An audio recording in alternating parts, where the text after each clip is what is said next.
أكلتنا لليوم كعكة الطرابلسية، الكعكة اللبنانية بهيدا الشكل بتسووه ببيتكن. رائعة، نتيجة بتجنن، طعمي ولا أطيب شي بجنن وطيب كتير. شوف الطراوة من جوا وكيف طالعة ناجحة 1000%. بدنا المكونات: 5 أكواب من الطحين، نص ملعقة صغيرة من الملح، ملعقة خميرة، 3 ملاعق سكر. بنحركهم مع بعض، بنرجع بنضيف فوقهم نص ملعقة صغيرة من المحلب، نص ملعقة صغيرة من اليانسون المطحون، و3 ملاعق زيت نباتي، و3 ملاعق خل. بنقلبهم مع بعض بالسباتولا، بنرجع بنزيد فوقهم كوب ونص من الماء الفاترة. اوكي، ومنعجن لمدة 7 دقايق. نرجع نتركها نريحها لمدة ساعة. بعد ساعة بنقطعها ل5 قطع، وكمان بنريحهم لمدة 10 دقايق. وبنرجع بنحط بجات، بنحط كباية من المي مع ملعقتين من العسل أو ملعقتين من دبس العنب مثل ما انتم موجود عندكم. بنحركهم مع بعض، وبصحن تاني بنحط سمسم أبيض. بنصير بنغط العجينة القطعة بالمي اللي فيه عسل، نرجع بنغطها بالسمسم وبنعملها هيك، بنفردها شوي بإيدنا ونحطها بالصينية اللي بدنا نشويها بالفرن، وبنغطيها كتير منيح كرمال احنا بدنا نرجع نريحها كمان شي نص ساعة.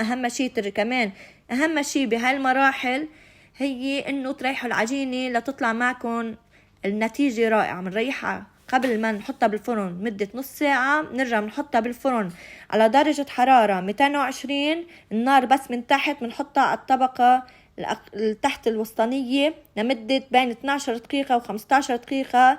هيك بتكون النتيجة رائعة طرية.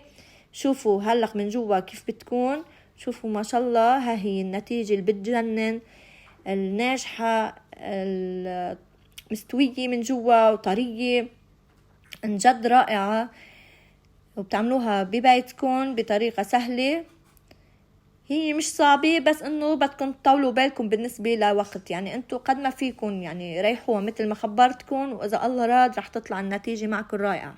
انا حشيتها هون قشقوان، جبنة قشقوان وديك الرومي وجبنة موزاريلا، وحطيت على وجهها زبدة وسخنتها بالصاب او بالجريل.